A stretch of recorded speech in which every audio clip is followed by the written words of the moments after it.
we say that surgical conditions represent 1/3 of the global disease or burden of disease, and almost 11% of the diseases, global burden of diseases, can be corrected by surgery.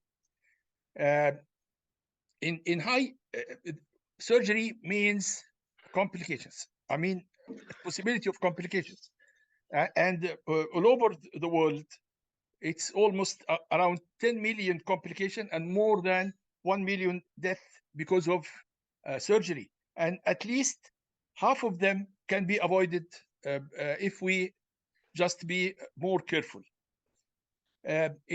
In high-income countries, we have some, statistics, but in low-income countries, we don't have registry, we don't have statistics, and definitely the complications and the mortality is much more higher. It is said to be twice, but I guess it is more than that, and the incidence of infection is much higher. We have a problem in low-income countries. By the way, this applies on Gaza, on even Egypt, that the training, we have barriers to training, including the funding, the equipments, the trainers, the stakeholders, the training curricula, the structure of the training program, and the opportunity for training. This is the distribution of the income all over the world. And according to the gross national income per capita, we have high-income countries that have more than 12,000 per year, and we have low-income countries almost 1,000 per year, and we have middle-income countries in between. These middle income are divided into high middle income and low middle income. By the way, Egypt is among the low middle income, and the income is around 2,000 plus. The main problems with the health service is the presence of resources, the culture, the training, and this might include, as Dr. Ali said, accessibility, availability, affordability, acceptability for all the elements of the medical service, including patients, physicians, institutes, and also problems related to the structure of the health system.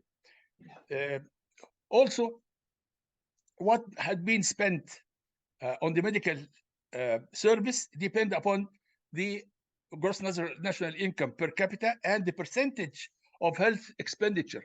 In Egypt, 5% of our gross national income is spent on health care. And we all know that it is low originally. The impact of low resources on the healthcare should include the number of beds, the number of staff, all elements of staff, the number of equipments, the supplies, and insurance and healthcare providers, if there are.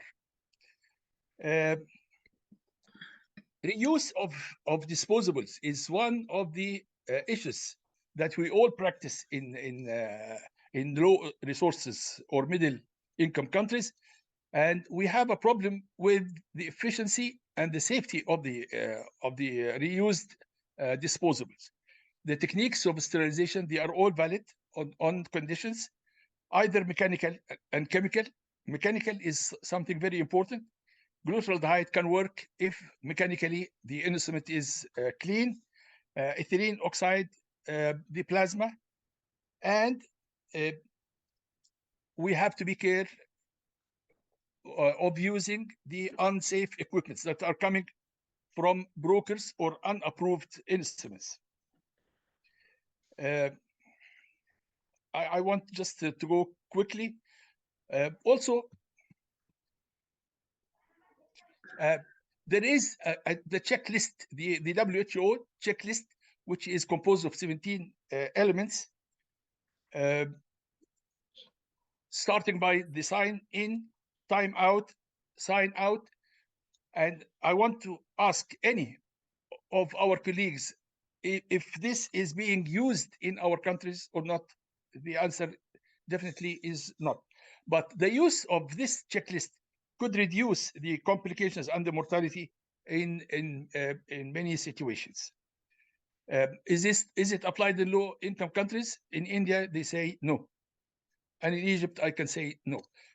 Registry is something very important to determine the outcome and the complications, and I think it is not being done. Anyway, there is a gap between high and low in middle income countries regarding the safety and surgical quality, that's for sure.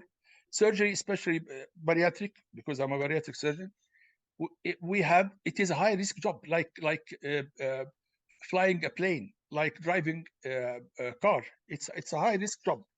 The guidelines should be there and should be followed. This safety or the checklist should be applied. Of course, I'm not talking about the war situation, because if you apply it on Gaza, Gaza is a non-income country, not a low-income country, and Gaza is in a war, in a disastrous situation. But all what we can speak is about the work in low-income countries that can be used with the situation in Gaza. Training is something very important. Uh, uh, uh, accreditation and registry. I'm done. I run very quickly because Dr. Professor Tamer Nabil has a very nice video about what is happening in Gaza, and Professor Muhammad Yusuf will have his own comments and tips and tricks in the situation in areas like in Gaza. So, Tamer, please. Thanks, Would you Dr. proceed? Faheem and Dr. Muhammad, and thanks to Dr. Ali for his nice lecture. Shortly, I will go for sharing screen. Dr. Faheem, please stop sharing first. Dr. Faheem, please stop sharing to allow Professor Tamer to share. Okay. Is it okay now? Yes. Okay. Yes. We see. Suppose that I will speak about tips and tricks in surgical tips and tricks in under siege. However, I found that the speaking about what's happening in war zone like Gaza is more important than the tips and tricks for the young surgeons. Gaza is crying out for help, and the displaced people tend to think in Gaza, like in this photo, people waiting and waiting. Their turn is just to enter the bathroom, one of the essential needs for anybody. Destruction is above everyone's head, and who warns of imminent health catastrophe in Gaza. And as we see in this picture, schemes never known in the history. A child take care of a child because there are no men in this world. A tragic situation in the hospitals where the injured patients are in the floor. Huge shortage of equipment and medical staff. The whole floor doesn't contain any medical personnel. And there are no beds for the injured. All of them are on the floor. Management in the hospital without electricity, as we will see in this video.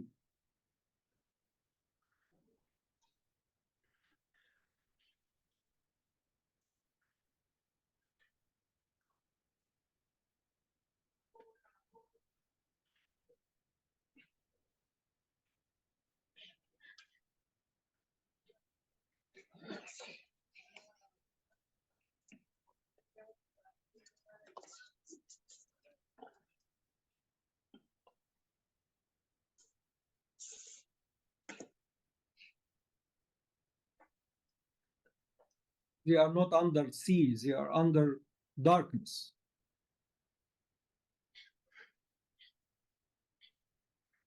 There are no refrigerators to keep the dead persons. And there are no cars to transport them. and from Gaza children, thanks to the whole world, kindly listen.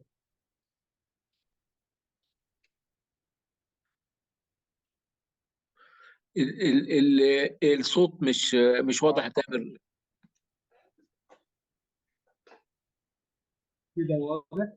No. لا لا مش باين. Dr. Tamer, stop share and reshare, and when you reshare, apply the sound. Share sound, yes? Like Share sound. okay, I will share it again.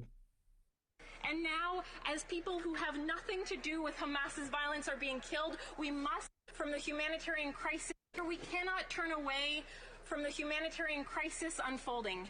In Gaza, there are over 50,000 pregnant women without access to medical care. Over 100 women give birth every single day amidst the chaos. New Democrats from the beginning have called for a ceasefire, condemned Hamas's violence, and called for a release of all hostages. And now, as people who have nothing to do with Hamas's violence are being killed, we must center human rights, international law, and human decency.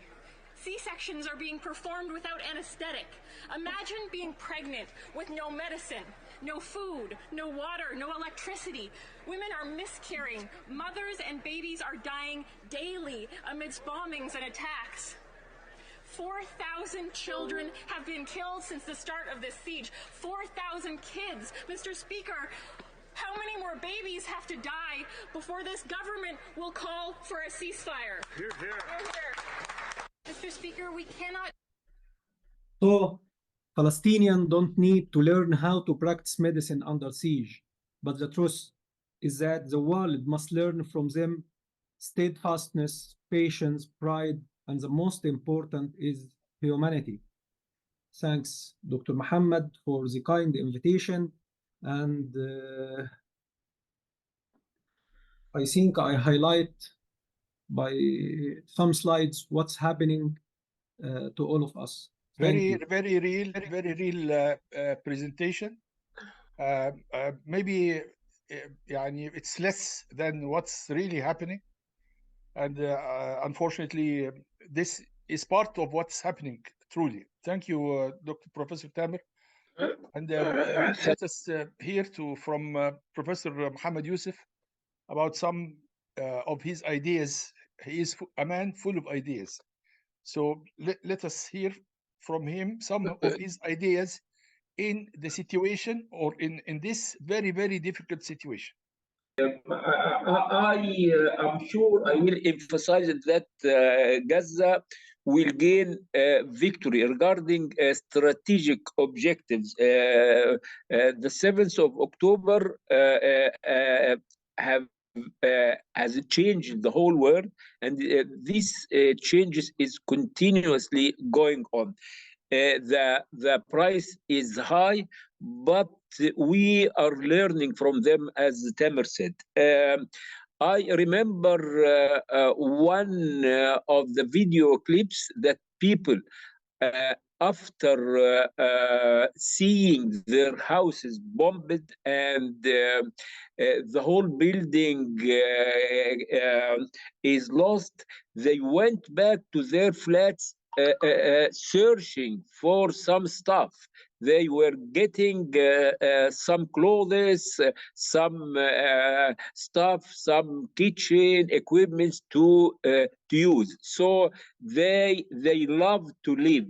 They are giving lessons, not as Tamer said, patience and dignity and pride, but how to continue the whole possible ways to live. This is number one.